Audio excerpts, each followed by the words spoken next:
மீண்டும் உங்களை நாம் சந்திப்பதிலே மிக்க மகிழ்ச்சி அடைகின்றோம்.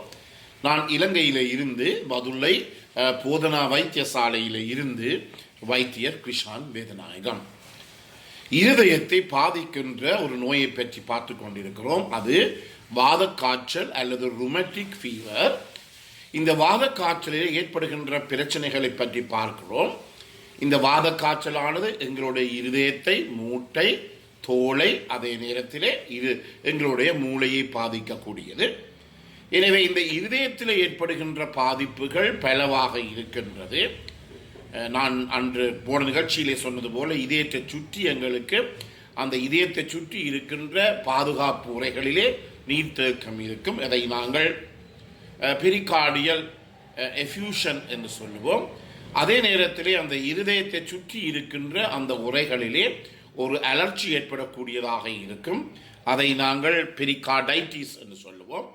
இப்படி பல பிரச்சனைகள் ஏற்படும். அதே நேரத்திலே மிக முக்கியமான பிரச்சனை என்ன, எங்களுடைய இதயத்தில் இருக்கின்ற வேல்வுகள், அதாவது வலது சோனியறைக்கும் வலது இதய வரைக்கும் இடையில் இருக்கின்ற வேல்வு முக்கூர் வேல்வு, அதை ட்ரைகாஸ்பிட் வேல்வு என்று சொல்வோம்.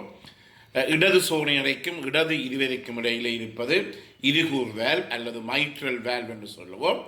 இந்த வேல்வுகளிலே பாரதூரமான பிரச்சனை ஏற்பட்டு கடைசியில் இந்த வேல்வுகள் ஒரு நிலையிலே அந்த நோயாளியினுடைய வேல்வுகளை நாங்கள் மாற்ற வேண்டிய, அதாவது ரிப்ளேஸ் பண்ண வேண்டிய, மாற்ற வேண்டிய ஒரு நிலைமை கூட இந்த வாத காய்ச்சல் ருமட்டிக் ஃபீவரினாலே ஏற்படக்கூடியதாக இருக்கின்றது.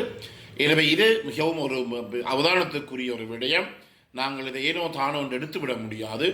பாரதூரமான பிரச்சனைகளை இந்த நோய் எங்களுடைய இருதயத்தில் ஏற்படுத்தும். நான் அண்மையிலே கூட ஒரு 38 வயசுடைய இளம் பெண் இறந்தார். அவர் ஏனெனில் அவருடைய இருதயம் பாதிக்கப்பட்டிருந்தது. அதற்குரிய சிகிச்சை முறை அவர் ஒழுங்காக எடுப்பது கிடையாது. அதன் காரணமாக அவர் தன்னுடைய 38வது வயதிலே இறந்தார். எனவே இறப்புக்கு கூட இந்த வாத காய்ச்சலினால் ஏற்படுகின்ற இருதயத்தினுடைய பாதிப்பு எங்களை கொண்டு போய்விடும். எனவே மிக அவதானமாக இருக்க வேண்டிய ஒரு விடயமாக இது இருக்கின்றது.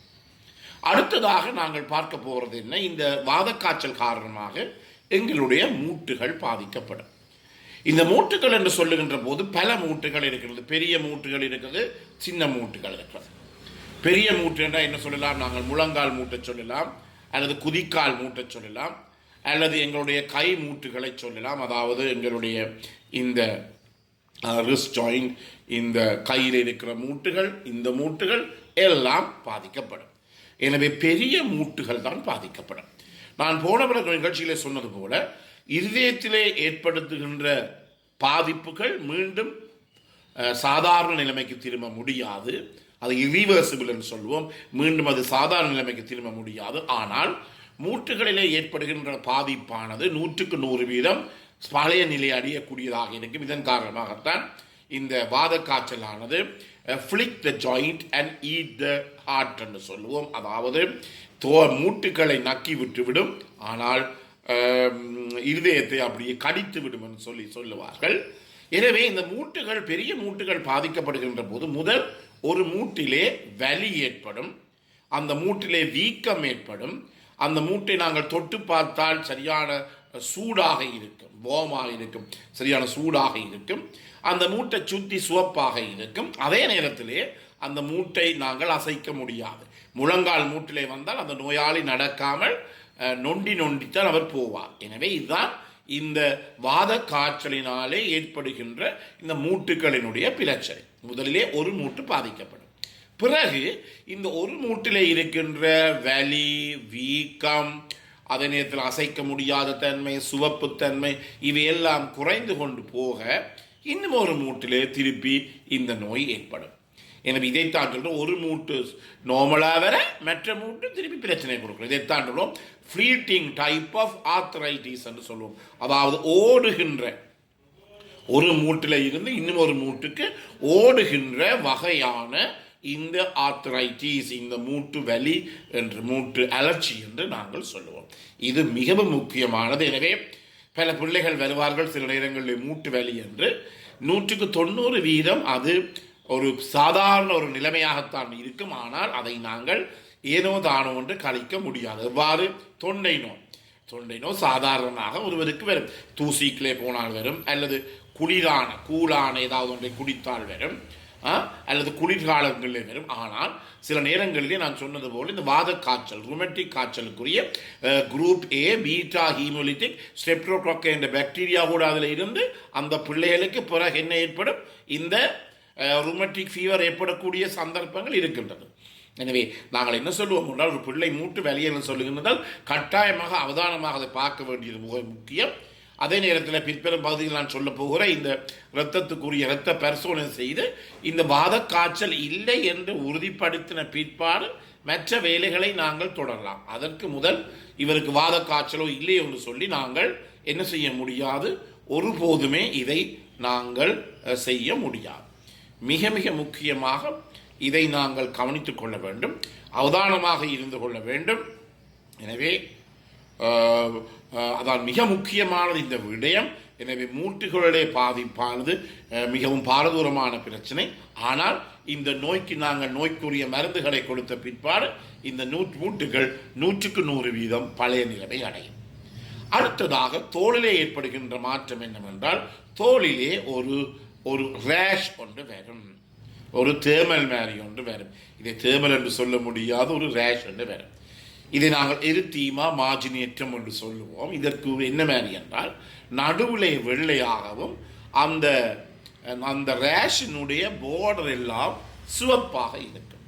இதைத்தான் நாங்கள் எரித்தீமா மார்ஜினேற்றம். இந்த எங்கே வரும் என்றால், இந்த கீழ்கால் பகுதியிலே தான் கூடுதலாக இது வரக்கூடியதாக இருக்கும். ஆனால் கருப்பு நிறம் உடையவர்களுக்கு இது வடிவாக தெரியாது. அதுதான் பெரிய பிரச்சனை. எனவே கருப்பான நிறம் உடையவர்களுக்கு இந்த ரேஷ் எங்களால் கண்டுபிடிக்க முடியாத தன்மை இருக்கின்றது. ஏனெனில் நடுவுக்குள்ள வெள்ளையாகவும் அதனுடைய சுத்தி வர இருக்கின்ற பார்டர் பகுதி சிவப்பாகவும் இருக்கு. எனவே இது என்ன செய்யற, சாதாரணமாக பார்க்க போனால் இந்த வாத காய்ச்சல் நோயாளிகளுக்கு 100% பேருக்கு மட்டும்தான் இந்த எரித்தீமா மார்ஜினேற்றம் எனப்படுகிற இந்த ரேஷ் வரும். எங்களுடைய பகுதிகளில் இருப்பவர்கள் கூடுதலாக நிறம் கூடியவர்கள், கருப்பு நிறமுடையவர்கள் என்றபடியினாலே அவர்களுக்கு இந்த தோலிலே ஏற்படுகின்ற மாற்றத்தை எங்களுக்கு கண்டுபிடிக்க முடியாது. மற்றவர்களுக்கு இதை நாங்கள் நேரடியாக கண்டுபிடிக்க முடியும். அடுத்ததாக தோலிலே ஏற்படுகிற இன்னொரு கட்டியாக இருக்கும். அது நாங்கள் சொல்லுவோம் சப்கியூட்டேனியஸ் நொடியூல்ஸ். அதாவது தோலுக்கு கீழே கட்டியாக பிடிவரும், ஒரு கட்டியாக இருக்கும். அது கூடுதலாக இந்த கீழ்கால் பகுதியிலே முன்பகுதி, அதாவது இந்த முழங்காலுக்கு கீழே இருக்கிற கால் பகுதியிலே முன்பக்கத்திலே இவ்வாறு எங்களுக்கு சின்ன சின்ன கட்டியாக இருப்பதை காணலாம். இதை நாங்கள் சப்கியூட்டேனியஸ் நொடியூல்ஸ் என்று சொல்லுவோம். இவையும் கூட இந்த வாத காய்ச்சலுடைய மிக முக்கியமான குறங்குறியலாக இருக்கும். எனவே இந்த நிகழ்ச்சி பிடித்திருந்தால் இதை பார்க்காததற்கு அறிமுகப்படுத்துங்கள். இதை லைக் பண்ணலாம், ஷேர் பண்ணலாம். அதே நேரத்திலே மணி சின்னத்தை அமர்த்தி பெல் சைன் அமர்த்தி நீங்கள் சப்ஸ்கிரைப் பண்ணலாம். மேலதிக தகவல் தேவையாக இருந்தால் 0094 777 35 62 45 மூலம் தொடர்பு கொள்ளலாம். பொழுந்திருக்கின்ற நாள் இனிய பொழுதாக அமைய அனைவருக்கும் பொதுவான இறைவனை வேண்டி விடைபெறுகின்றேன். நன்றி, வணக்கம்.